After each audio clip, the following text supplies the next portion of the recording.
வாங்க ஒரு சிம்பிளான விஷயத்த பார்க்கலாம். வணக்கம். நம்மளோட அன்றாட வாழ்க்கையில நமக்கு தெரியாமலேயே ஒரு சக்தி வாய்ந்த ஏஐ கருவி ரொம்ப அமைதியா வேலை செஞ்சுட்டு இருக்கு. அது என்ன? அது எப்படி வேலை செய்யுது? வாங்க அத பத்தி கொஞ்சம் ஆழமா பார்க்கலாம். இந்த கேள்விய என்னைக்காவது உங்களுக்கு நீங்களே கேட்டிருக்கீங்களா? இதுக்கான பதில் நாம இன்னைக்கு பார்க்க போற டெக்னாலஜில தான் ஒளிஞ்சிருக்கு. இது வெறும் டெக்னாலஜி மட்டும் இல்ல, நம்ம டிஜிட்டல் உலகத்தோட ஒரு சைலண்ட் கார்டியன். சரி, இப்போ விஷயத்தோட மைய புள்ளிக்கு வருவோம். நாம பேச போறது மஷின் லேர்னிங் கிளாசிஃபிகேஷன், அதாவது இயந்திர கற்றல் வகைப்படுத்துதல் அப்படிங்கிற ஒரு அடிப்படை கான்செப்ட் பத்தி தான். கேட்கறதுக்கு கொஞ்சம் டெக்னிக்கலா இருக்கலாம், ஆனா அதை செய்யற வேலை ரொம்ப ரொம்ப சிம்பிள். சிம்பிளா சொல்லணும்னா வகைப்படுத்துதல்ங்கிறது இதுதான். நம்மள சுத்தி இருக்கிற ஏகப்பட்ட தகவல்களை எடுத்து அத அர்த்தமுள்ள குத்தி குத்தி குழுக்களை பிரிக்கிற ஒரு மேஜிக்னு வச்சுக்கோங்களேன். இந்த புனல் உதாரணம் இத சூப்பரா விளக்குது பாருங்க. மேல இருந்து தாறுமாறா கொட்டுற எல்லா தகவல்களையும் இந்த மெஷின் ஒரு புனல் மாதிரி உள்ள வாங்கி அதை ப்ராசஸ் பண்ணி கீழே பாருங்க எவ்ளோ நீட்டா ஒழுங்கா தனித்தனி குரூப்பா பிரிச்சு தருது. குழப்பத்துல இருந்து ஒரு ஒழுங்க உருவாக்குது.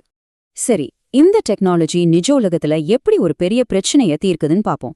நம்ம டிஜிட்டல் லைஃப்ல இருக்கிற ஏகப்பட்ட குப்பைகளை இது எப்படி சுத்தம் செய்யுது?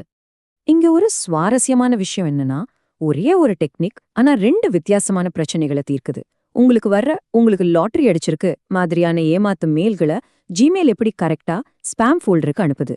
இந்த அல்காரிதம் தான் அந்த வார்த்தைகளை படிச்சு இது நல்ல மெயிலா இல்ல ஸ்பாமான்னு பிரிக்குது. அதே மாதிரி தான் அமேசான்ல ஒரு போனை எலக்ட்ரானிக்ஸ் கேட்டகரியிலையும் ஒரு ஷர்ட்டை ஃபேஷன் கேட்டகரியிலையும் எந்த மனுஷனும் உட்கார்ந்து பிரிக்கிறதில்ல. இந்த ஏஐ தான் அந்த வேலையெல்லாம் நொடிப்பொழுதுல செய்யுது. இப்போ வெறும் டிஜிட்டல் வசதியை தாண்டி நிதி பாதுகாப்புங்கிற ஒரு ரொம்ப ரொம்ப முக்கியமான விஷயத்துக்கு வருவோம். இது இன்னும் சீரியஸான மேட்டர். யோசிச்சு பாருங்க, நீங்க உங்க கிரெடிட் கார்டை வச்சு தினமும் பெட்ரோல் போடுறீங்க, மளிகை சாமான் வாங்குறீங்க. இதுதான் உங்களுடைய ரெகுலர் பழக்கம். இதையெல்லாம் அந்த ஏஐ அமைதியா கத்துக்கிட்டே இருக்கு. ஆனா திடீர்னு ஒரு நாள் உங்க கார்டை பயன்படுத்தி வேற ஏதோ ஒரு நாட்டில இருந்து ஒரு பெரிய தொகைக்கு யாரோ ஒருத்தர் பொருள் வாங்க முயற்சி பண்றாங்க. இது உங்க பழக்கத்துக்கு சுத்தமா சம்பந்தமே இல்லாத ஒண்ணு. இப்போ என்ன நடக்கும்? அந்த நிமிஷமே பேங்க்ல இருக்கிற இந்த ஏஐ வெறும் 3 ஸ்டெப்ல வேலை செய்ய ஆரம்பிக்கும். முதல்ல அது உங்க பழைய பழக்க வழக்கங்களை அலசி பார்க்கும். ரெண்டாவதா இந்த புது பரிவர்த்தனை ஒரு முரண்பாடுங்கிறத கண்டுபிடிக்கும். கடைசியா இது இவருடைய செலவு இல்ல, இது ஒரு ஃப்ராட் அப்படின்னு முடிவு செஞ்சு அந்த டிரான்சாக்ஷனை உடனே பிளாக் பண்ணிடும்.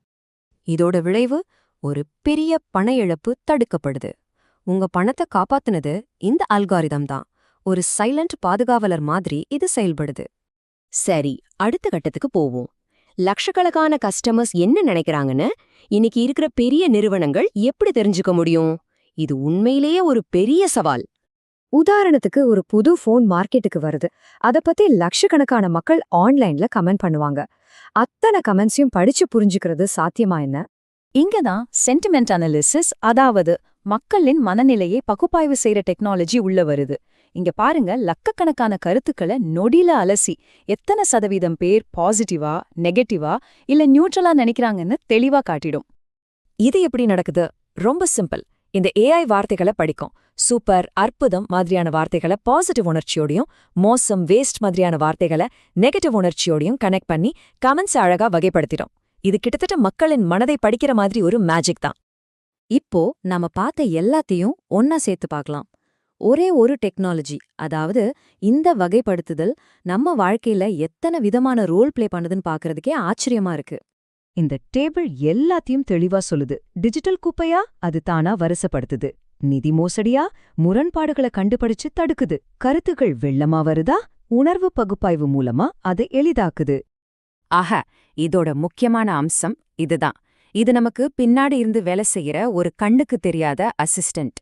நம்ம டிஜிட்டல் வாழ்க்கையை ஈஸியாவும் பாதுகாப்பாவும் இன்னும் நல்லா புரிஞ்சுக்க கூடியதாவும் மாத்துது. இந்த விளக்கத்தோட இறுதியில உங்களுக்காக ஒரு கேள்வி. இந்த டெக்னாலஜியோட எந்த பயன்பாடு உங்களை ரொம்ப ஆச்சரியப்படுத்துச்சு? உங்க பணத்தை பாதுகாக்கிற ஒரு மேக்காப்பாளராவா இல்ல லட்சக்கணக்கான மக்களின் மனதை படிக்கிற ஒரு கருவியாவா? யோசிச்சு பாருங்க. மீண்டும் சந்திப்போம். இந்த வீடியோ உங்களுக்கு பிடிச்சிருந்ததுன்னா லைக் பண்ணுங்க, ஷேர் பண்ணுங்க, சப்ஸ்கிரைப் பண்ணுங்க. தேங்க்யூ ஃபார் வாட்சிங்.